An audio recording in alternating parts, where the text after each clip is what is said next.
शब्द है वो शालोम। पता है आपको शालोम? इब्रानी भाषा, अब्राहम की भाषा। अब्राहम कौन है? हमारा विश्वास का पिता है ना, हम लोगों का पिता है अब्राहम। तो अब्राहम की भाषा कौन सी थी?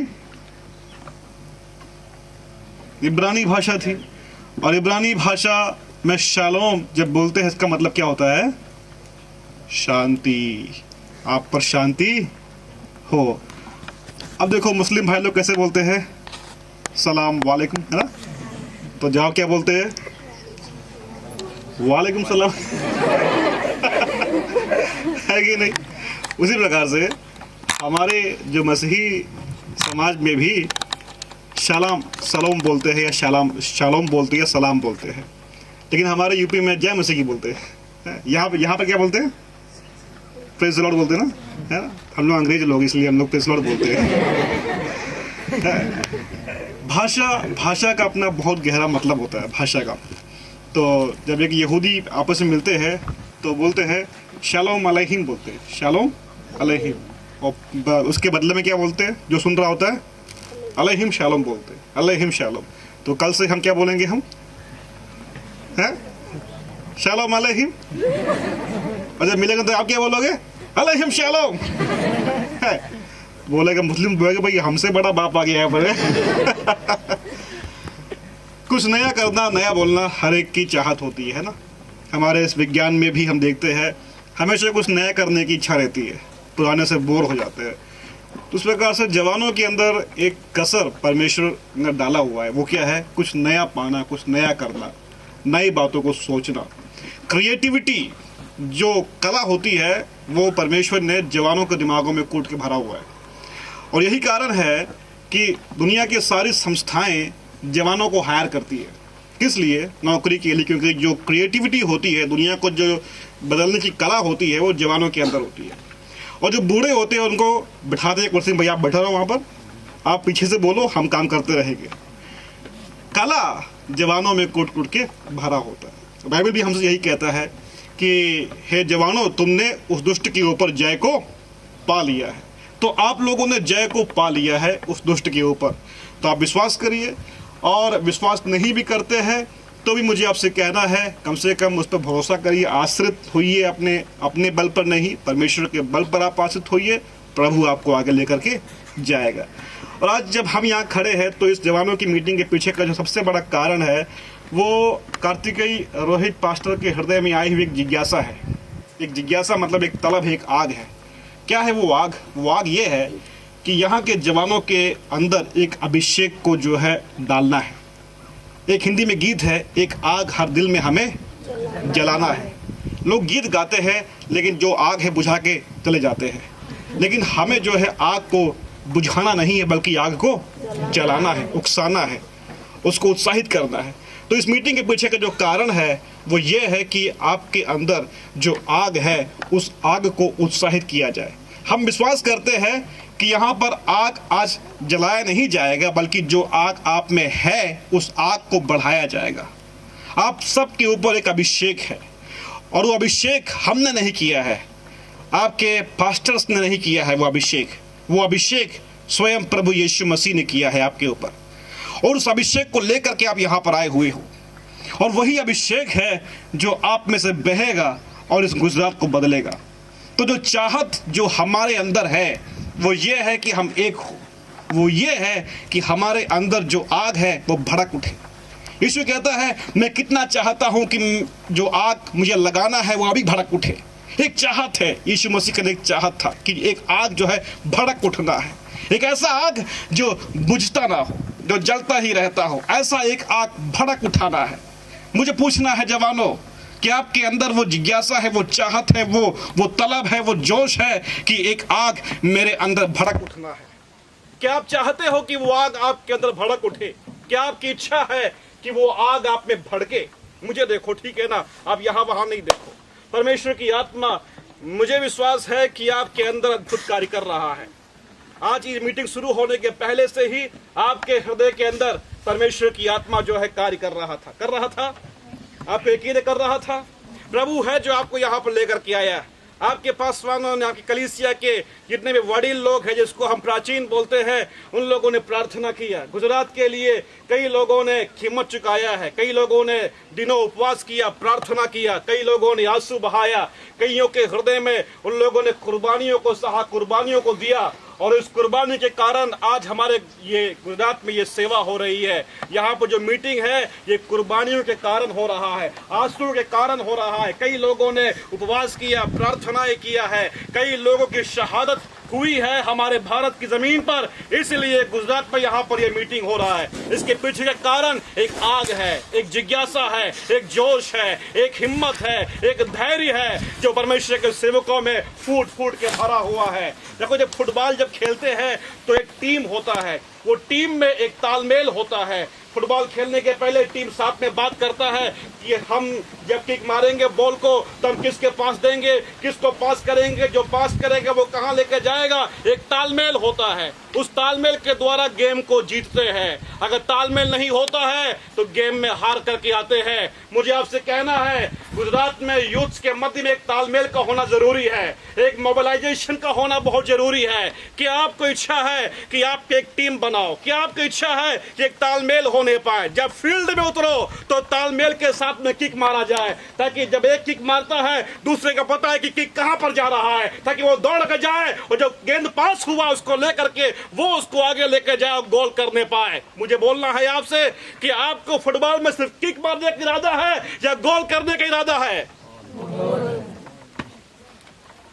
अगर गोल करना है तो तालमेल का होना जरूरी है। एक दूसरे को हाथ देके बोलो, मुझे तालमेल में आना है आपसे। Come on, this is the thing। ये बहुत इंपॉर्टेंट थिंग है जो परमेश्वर की आत्मा चाहता है। मैं काम नहीं कर रहा, मैं बोलूं ऐसे? मेरी आवाज पीछे आ रही है आपको? बिल्कुल साफ आ रही है? ठीक है, ज्यादा बोलेगा तो गला फट जाएगा। कितने ही बोलते हैं आप। तो मैं आपसे ये कह रहा हूँ मेरे प्रिय, मेरे प्यारे भाइयों, मेरे बच्चों, मैं आपसे ये कह रहा हूँ कि तालमेल का होना बहुत जरूरी है। तालमेल का, ये तालमेल बेहद जरूरी है। देखो, जब यीशु इस दुनिया में आए थे तो जानते हैं वो अकेले थे, वो कोई यीशु मसीह के बारे में जान नहीं पाता। उसकी माँ जानती थी कि ये कहां से आया है, बाकी लोगों को धीमे धीमे खबर मिल रही है। लेकिन यीशु जब आता है, जब सेवा शुरू करता है तो वो एक टीम बनाता है। वो टीम में तालमेल होता है। वो टीम को यीशु सिखाता है कि कैसे बोलना है, कैसे करना है। यीशु कहता है, पतरस तुम मछली पकड़ रहे हो, मैं तुमको मनुष्यों का पकड़ने वाला बनवाऊंगा। तो देखो, यीशु मसीह के पास एक एम है, एक लक्ष्य है, गोल को करना है, कैसे करना है, यीशु ट्रेनिंग दे रहा है। तो मुझे कहना है, आप लोगों के पास में बॉल है और आपको किक करना है, और आपको बॉल अगर आप किक नहीं कर पा रहे हो, गोल नहीं कर पा रहे, जिसके पास गोल करने का सक्षमता है, जो गोल के करीब है, उसको बॉल को पास करो। आप कई बार आपने देखा होगा, चक दे इंडिया देखा होगा आपने ना, चक दे इंडिया देखा है आप लोगों ने? देखा है आपने चक दे इंडिया? देखा है ना? उसमें देखा, उसमें क्यों गोल नहीं हो पाया था, क्या कारण था? पास। देखा आपने ना, पासिंग नहीं हो पा रहा था। दो लड़कियां थी और एक लड़की बोलती कि मैं अकेले ही गोल करूंगी, तो वो बॉल को लेकर जा रही थी, लेकिन पास कर देती तो गोल जल्दी हो जाता। तो मुझे गोल करना है, मुझे गोल करना है। जब हम टीम में खेलते हैं तो टीम देश का होता है, अकेले का नहीं होता है। टीम देश का होता है, अकेले का नहीं होता है। हम जब कलीसिया में होते हैं, जो कलीसिया अंतोली की है या झाप की, उससे मतलब नहीं होता है। ये परमेश्वर के राज्य की कलीसिया होती है। कार्तिकेय का है या विलास का है या फिर अमृत पास्टर का या फिर यहाँ बैठे हुए सेवकों का है, इससे मतलब नहीं होता है। जब हम मैदान में उतरते हैं तो टीम इंडिया की होती है। जब हम मैदान में उतरते हैं तो राज्य परमेश्वर का होता है। जब तक ये सोच हम में नहीं आती है मेरे बच्चों, तब तक सेवा जो है नहीं हो सकता है। जब तक ये सोच हम में नहीं पनपती है, मुझे कहना है कि आप में जंग लगा रहता है और आपके हाथ और पांव जो है मानो ढांचे की तरह सूख जाते हैं और कुछ भी आप नहीं कर सकते हो। कुछ करना है आपको तो बॉल को मारना सीखो, अगर नहीं मार पा रहे हो गोल में तो पास करना सीखो। आमीन, आमीन। गौर से बोलो हालेलुया। तो ये टीम के पीछे एक आत्मा, एक जुनून, एक जोश, एक दर्शन है। इसके पीछे आंसू बहाया है। मैं भी जब प्रार्थना करता हूं मेरे खुदा से, मैं ये प्रार्थना करता हूं, प्रभु हमारे गुजरात में जो जवान उनको छू, प्रभु आप उनसे बात करो परमेश्वर, आपकी आत्मा उनको झंझोड़ने पाए, जो सो रहे हैं उनको जगा दे परमेश्वर आप। मैं ये प्रार्थना करता हूँ, मैंने आंसू बहाया है, मैंने रोया है, और भले ही आपके नाम को मैं जानता, लेकिन मेरे दिमाग में, मेरी आत्मा में आप सब उसमें थे। मैंने प्रार्थना की, हमने प्रार्थना की है जवानों के लिए। प्रभु, एक जवानों का एक सामर्थ्य, एक अद्भुत एक बेड़ा यहाँ बन के खड़ा होना है, पूरे गुजरात में खड़ा होना है, पूरे भारत में खड़ा होना है, हमारे पूरे समाज में खड़ा होना है, ये चाहत है। छोटे छोटे बच्चे, मैं जब बाइबल पढ़ रहा था तो उसमें एक बात लिखा था कि मैं अंतिम दिनों में अपनी आत्मा को सब प्राणियों के ऊपर उंडेलूंगा। आगे लिखा है तुम्हारे बेटे बेटियां जो है क्या करेंगे, भविष्यवाणियां करेंगे। तो मैंने पूछा परमेश्वर, देखो बपतिस्मा की जो सामर्थ्य है, जब अभिषेक की सामर्थ्य है, वो तुम में यानी कि एक समूह में आ रहा है, और कलाम में लिखकर रखा है कि आत्मा जो पा रहा है उसके बेटे बेटियां भविष्यवाणी करेंगे। क्या मतलब इसका है? इसका मतलब यहाँ पर मुझसे प्रभु ने कहा कि मैं जब अपनी आत्मा को उंडेलता हूँ तो कलीसिया के वडील हो सकते हैं, वो शादीशुदा पति पत्नी हो सकते हैं, वो जब आत्मा उनमें उंडेला जाता है, वो आत्मा से भरते हैं, तो वो आत्मा जो है बहता है, क्या होता है, रिलीज होता है। जब रिलीज होता है तो पहले जैसे यहाँ पर पासवान ने कहा था कि अगर आपको गवाही बनना है तो घर से शुरुआत करो। तो घर में जो माता पिता होते हैं उनमें जो आत्मा उंडेला गया है वो भरता है, भरने के बाद में घर में फैलता है, और जो घर में जो बच्चे हैं आत्मा से भर जाते हैं और वो भविष्यवाणी करने लगते हैं। हालेलुया! तुम्हारे जवान दर्शन देखेंगे। मुझे कहना है मेरे बेटे मेरे बेटियों कि आप लोगों ने भविष्यवाणी किया है, कि आप लोगों ने दर्शन देखा है, कि आपके घर में आपके वडीलों ने सपना देखा है। अगर नहीं देखा है, यीशु के नाम से आज से शुरू होने पाए। आमीन। भविष्यवाणी करना और दर्शन को देखना, कितनों की इच्छा है भविष्यवाणी करना? मैं आपसे एक बात बोलता हूं, जब तक मेरे बच्चों आप में प्यास ना होना, जब तक आप में भूख ना होना, तब तक आपको ये चीज नहीं मिलेगी। ये जो चीज है, जो परमेश्वर की चीज है, जो एक चीज नहीं है, स्वयं परमेश्वर है, वो बहुत कीमत से मिलता है। उसके लिए कीमत चुकाना पड़ता है, उसके लिए कीमत चुकाना पड़ता है। और आज कीमत चुकाने के लिए लोग तैयार नहीं है, कीमत चुकाने को लोग तैयार नहीं है। एक बार चेले लोग, 9 चेले थे, 3 चेले तो पहाड़ पर जाके यीशु मसीह के चेहरे को देख के, बदलता चेहरे को देख करके आए थे कि भाई यीशु का चेहरा बदल गया है। और नीचे ढलान पर 9 के 9 लोग बैठे हुए भूत भगा रहे, भूत नहीं भाग रहा है, भूत नहीं भाग रहा है। नहीं, ये रियलिटी, हंसने की बात नहीं है, रियलिटी है। वो बंदे, हम तो हंस रहे, वो बंदा रो रहा होगा जो भगा रहा था कि क्यों नहीं भाग रहा है, क्यों नहीं भाग रहा है। उसके बाद में यीशु मसीह आते हैं और यीशु मसीह यूं भूत को भगा देते हैं, और चेले लोग कंफ्यूज हो गए, बोलते हैं कि प्रभु देखो, चेलों की बात आगे लेकर रखा, चेले जानते हैं, कहते गुरु मैं ऐसे बोलूं, ठीक है ऐसे बोलूं मैं, ओके अच्छा। तो चेले बोलते हैं गुरु हमें सवाल पूछना है आपसे। सवाल यह है कि हम उसे क्यों निकाल नहीं पाए, उसे हम क्यों निकाल नहीं पाए। लिखा है कि एकांत में जाके पूछते वो, हम उसे निकाल क्यों नहीं पाए। आप लोग जिंदगी में फेल होते हो, नहीं फेल होते हो? हम सब फेल होते हैं, हम सब फेल होते हैं, जिंदगी में फेल हम होते हैं। लेकिन कभी पूछा है कि हम क्यों फेल हुए? आपने प्रार्थना की, जवाब आपको नहीं मिला, पूछा कभी प्रभु से, प्रभु हमें जवाब क्यों नहीं मिला? चेलों ने पूछा, एकांत में पूछा, सबके सामने उन्हें शर्म हुई पूछने के लिए, तो एकांत में गए और पूछा जाके, प्रभु बताओ हमें कि हम उसे क्यों निकाल नहीं पाए।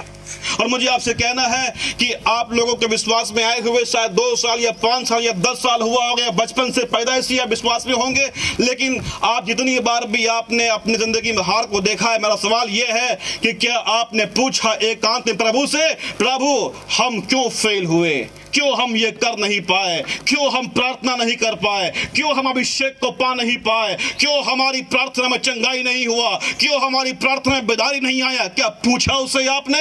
अगर नहीं पूछा है तो मैं आपको कहता हूं, आज यीशु के नाम से अपने दिमाग को साफ करो और सवाल को पूछना शुरू करो। बोलो प्रभु से, प्रभु मेरे द्वारा ये काम क्यों नहीं हुआ? बाइबल कहता है जो विश्वास करते हैं उनके द्वारा ये सारे काम होंगे। तो पूछ प्रभु से कि मेरे द्वारा ये काम क्यों नहीं हो रहा है। पूछो प्रभु से।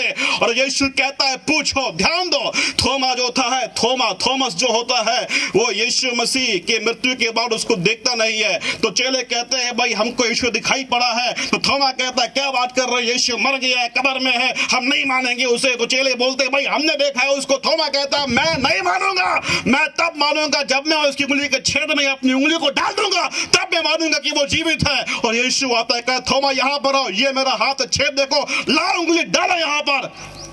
जो हिम्मत करता है इंक्वायरी करने का, यीशु उसके साथ में खड़ा रहता है। क्या आपने इंक्वायरी करने की हिम्मत दिखाई है? क्या सवाल पूछा है आपने कि प्रभु क्यों नहीं हुआ है? क्या आपने कोशिश नहीं किया प्रार्थना जीवन में बने रहने के लिए? बताओ मुझे, क्या आपने कोशिश नहीं किया हर दिन जो है संत बन के जीने के लिए? क्या आपने कोशिश नहीं किया आत्मा से भरे रहने के लिए? क्या आप में तलब नहीं है? मैं जानता हूं कि पासवानों से बड़ा आग आपके अंदर है, मुझसे बड़ा आग आपके अंदर है, लेकिन मैं पूछता हूं क्यों हम कामयाब नहीं हो रहे? क्यों हम आगे नहीं बढ़ पा रहे हैं? कारण यह है कि हम आज ये नहीं पूछते है कि मेरे नाकामयाबी का प्रॉब्लम क्या है, राज क्या है, कारण क्या है। प्रभु पूछो परमेश्वर से इस बात को। हमारा जो थीम है वो थीम इस प्रकार से है, उसका अभिषेक। एक दूसरे का हाथ देके बोलो उसका अभिषेक। हालेलुया, हिम्मत से बोलो, ठीक है, दहाड़ते हुए बोलो। हम शेर के बच्चे हैं और शेर के बच्चा शेर ही होता है। बच्चा छोटा भले ही रहता लेकिन वो होता कौन है? वो शेर ही होता है कि नहीं? तो शेर के बच्चा शेर होता है, शेर के बच्चे बिल्ली नहीं बनता है, ठीक है। भले छोटा है वो बच्चा, शेर का है तो शेर ही है। तो एक दूसरे का हाथ देके बोलो उसका अभिषेक। हालेलुया, उसका अभिषेक। शेर की तरह दहाड़ते हैं बोलो उसका अभिषेक। अरे शेर की आत्मा आप में आने पाए जरूरी है। हंसा नहीं रहा हूं मैं आपको, मैं यहाँ हंसाने के लिए नहीं बोल रहा हूं मैं, और मुझे उससे मतलब भी नहीं है। मुझे यहाँ पर काम करना है, जिस काम के लिए मैं भेजा गया हूँ, और मेरा भोजन यही है। भले मैंने खाना खा लिया है लेकिन मेरा भोजन यही है कि मैं यहाँ पे कुछ देख के जाऊँ मैं आपको। मैं प्रेज़ द लॉर्ड, हालेलुया। तो मैं आपसे पूछ रहा हूँ कि उसका अभिषेक जो आपके अंदर है वो क्यों एक्टिवेट नहीं हो रहा है? यूहन्ना कहता है उसका अभिषेक जो तुम्हारे अंदर है, तुम्हारे अंदर है। एक बात तो आपको देखना है, समझना है यहां पर, वो ये है कि उसका अभिषेक आपके अंदर है। अगर आप विश्वास करते हो, अगर आपने यीशु को अपना उद्धारकर्ता माना हुआ है, और अगर यीशु आपका प्रभु है, तो बाइबल कहता है उसका अभिषेक आपके अंदर है। पढ़ो उस वाक्य को जरा, पहला यूहन्ना 2 अध्याय का 27 वाक्य। कम ऑन, जल्दी पढ़ो जरा। बाइबल आपके हाथ में है और जल्दी पढ़ना आपके दिल की तैयारी को दिखाएगा कि आप कितने तैयार हो। आप जरूरी नहीं है कि जिसके हाथ में माइक वही पढ़े, जो खोल दिया पहले वो झट से पढ़े हो। गुजराती में, हिंदी में, कोई भाषा कोई बात नहीं। परंतु तुम्हारा वह अभिषेक जो उसकी ओर से किया गया तुम में बना रहता है। ध्यान दिया आपने, यहाँ पर यहाँ लेकर रखा है उसका वो अभिषेक जो उसकी ओर से तुम्हारे लिए तुम में किया गया है, तुम में वो बना रहता है। तो उसका अभिषेक जो उसकी ओर से किया गया है वो कहां पर बना रहता है? आपके अंदर, आपके अंदर। तो अभी ये हमारा जो सेशन है, ये फर्स्ट सेशन है मेरे लिए, तो मैं इसमें उसका अभिषेक है क्या वो आपको बोलता हूं मैं यहाँ पर। उसका अभिषेक का यहाँ मतलब क्या होता है, क्यों हमने थीम का नाम उसका अभिषेक रखा है, क्या है इसके पीछे का रीजन। यीशु कहते हैं जब तक तुम मुझ में नहीं बसते हो तुम कुछ भी नहीं कर सकते। मतलब यह है कि जिंदगी में कुछ भी करना है तो आपको बसना पड़ेगा। किसमें? यीशु में आपको बसना पड़ेगा। और अगर आप यीशु में नहीं बसते हो तो आप फल लेकर के नहीं आ सकते हो। संभावनाएं, पोटेंशियलिटी वो होती है जो अंदर होता है, दिखाई नहीं पड़ता, उसको बोलते हैं पोटेंशियलिटी। पोटेंशियलिटी मतलब क्या होता है? अंदर है, कुछ अंदर है, संभावना बहुत ज्यादा है। उसको देखो तो कहते हैं भाई बड़ा आदमी बन जाएगा, बना नहीं है बन जाएगा। उसके संभावना को देखते हैं, संभावनाएं लगाते हैं, ऐसा हो सकता है। ठीक वैसे ही आप में संभावनाएं हैं, आप में पॉसिबिलिटीज है, आप कुछ कर सकते हो, कुछ बन सकते हो, दगा सकते हो, आप क्रिएट कर सकते हो, क्योंकि आप में संभावनाएं हैं। लेकिन संभावनाओं को हमें रियलिटी में लेकर के आना है, और जरूरी है उसके लिए आपको प्रभु में बने रहने की जरूरत है। तो उसके पहले हम यहां देखते हैं उसका अभिषेक ये वाकई में है क्या। कई लोग इस बात को गलत समझते हैं कि हमें जो अभिषेक मिला हुआ है वो यीशु मसीह के अभिषेक से अलग अभिषेक है। लेकिन आज मुझे आपको समझाना है यहाँ पर कि जो अभिषेक मसीह के अंदर डाला गया है वो अभिषेक किसी भी तरह से यीशु मसीह के अभिषेक से अलग नहीं है। 30 साल की उम्र में यीशु सेवा को शुरुआत करते हैं। कब करते हैं? 30 साल की उम्र में करते हैं। 30 साल तक यीशु कहां पर था इसके बारे में उचित जानकारी हमारे पास नहीं है। 12 साल की उम्र में उसने जो किया वो घटना बाइबल कहता है। उसके बाद में वो अपने माता पिता के अधीन रहा, ये बाइबल कहता है। कहां पर था, किस जगह पर था, ज्यादा हम नहीं जानते। नासरत पता है वहां का था वो, लेकिन उसकी जिंदगी में एक शांत पल था। दुनिया नहीं जानती है, दुनिया उसके बारे में सोचती है, ध्यान लगाती है, अटकलें लगाती है, गस मारती है। वो भारत में आया था, कोई कहता है कि वो रशिया में गया था, कोई कहता है कि वो मिस्र में गया था। भाई कहते हैं बहुत ज्यादा लोग हैं। कब कहते हैं? जब आदमी फेमस हो गया था उसके बाद कहते हैं। लेकिन अगर यीशु फेमस नहीं होता तो कोई कहता क्या वो भारत में आया था? कोई नहीं कहता। आदमी जब फेमस बन जाता है तो लोग उसकी पूछ पकड़ के पीछे निकल आते हैं और बहुत सी बातें अपने आप को जोड़ के बोलना शुरू कर देते हैं। ये क्यों हुआ? उसके पीछे का रीजन ये था, उसमें एक अभिषेक गिरा 30 साल की उम्र में। 30 साल की उम्र में यीशु मसीह यूहन्ना बपतिस्मा दाता के द्वारा बपतिस्मा लेने के लिए यॉर्दान नदी के पास जाता है और पानी में उतरता है। और उतरने के पश्चात में बपतिस्मा जब लेता है तो बाइबल कहता है जब यीशु प्रार्थना कर रहा था स्वर्ग खुल गया और खुलने के पश्चात में स्वर्ग में से कबूतर की नाई पवित्र आत्मा उतरता है जो उसके ऊपर ठहरता है और आवाज आती है, ये मेरा प्रिय पुत्र है जिससे मैं अति प्रसन्न हो। ध्यान दो यहाँ पर क्या था उसका अभिषेक।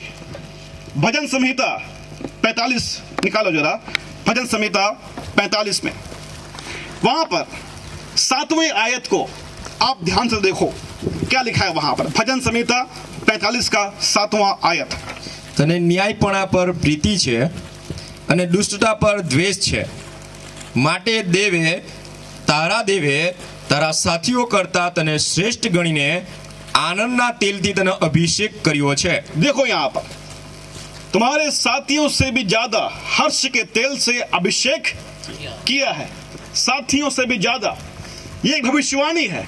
किसके लिए बोला गया है ये? आप बोलेंगे किसके लिए बोला गया है? क्या ये दाऊद के लिए बोला गया है? क्या ये कौरह के लिए बोला गया है? ये एक भविष्यवाणी है। ये भविष्य में घटना होने वाली है। किसके लिए? यीशु के लिए बोला गया है। और यहां बताया जा रहा है तुम्हारे साथियों से भी ज्यादा। कौन है उसके साथी?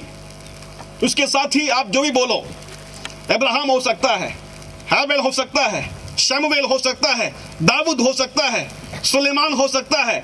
जितने भी व्यक्ति अभिषेक पाए हैं पुराने नियम के अंदर, जिसके ऊपर भी सींग से या पात्र से तेल डाला गया है, जो भी जिसका अभिषेक हुआ है वो सारे यीशु के साथी के गणना में आते हैं।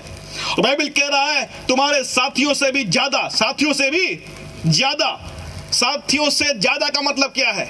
हम देखते हैं जब दाऊद के ऊपर अभिषेक डाला जाता है तो वो शेर को फाड़ देता है, भालू को फाड़ देता है, गोलियत को एक छोटे से कंकड़ से वो मार गिराता है, गोलियत को मार डालता है। यह अभिषेक की सामर्थ्य उसके ऊपर आई हुई। यह अभिषेक था जो उसको इजराइल के ऊपर राज्य करने को सिंहासन देता है।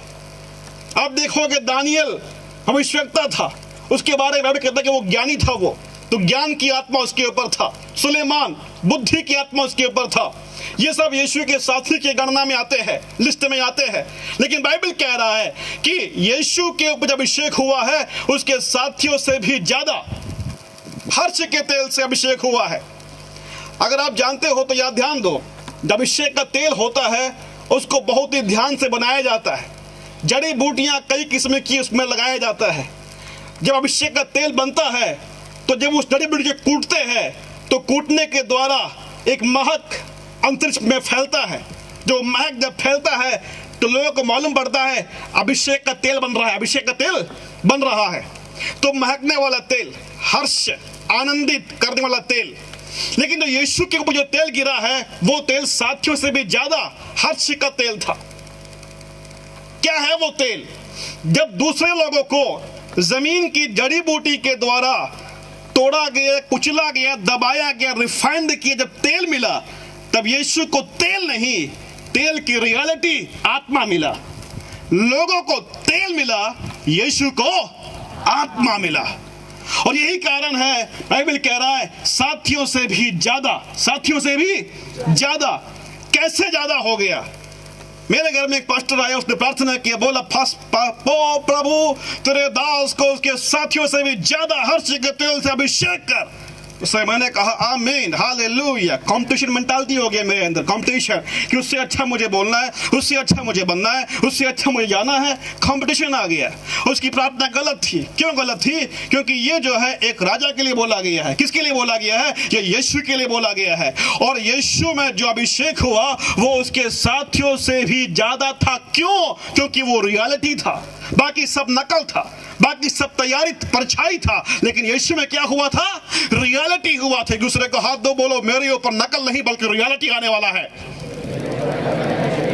कई लोग होते हैं ना बेनी हिन्न की नकल करते हैं, कई लोग होते हैं जो पॉल दिनकर की नकल करते हैं। मैं कहता हूं उनकी छाया नहीं, मुझे कहना है रियलिटी मेरे ऊपर आ रहा है, आपके ऊपर रियलिटी आ रहा है। देखो नकल नहीं।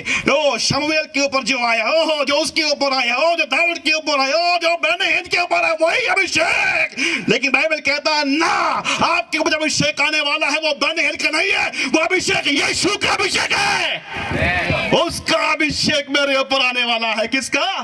अरे यार छोटी बात नहीं है, झूमो यार। जब ये बात बोलता हूं यहां पर तो आपके अंदर आग लगने पाए। आपको ये बात मैं बता रहा हूं, आपके दिमाग में, आपके न्यूरॉन सेल में ये बात छपने पाए, टाइप होने पाए कि जो अभिषेक आपके ऊपर आ रहा है वो यहाँ के स्टेज के दिग्गजों का नहीं है, बल्कि स्वयं प्रभु यीशु मसीह का अभिषेक है। दुनिया को चलाने वाला, पालनहार, तारनहार, सर्व सामर्थी, सृष्टि करने वाला, वो महान महामहिम, राजाओं का राजा, प्रभुओं का प्रभु, उसका अभिषेक आपके ऊपर आया हुआ है। अरे यार ये हिल नहीं रहा यार, ये हिल नहीं रही है।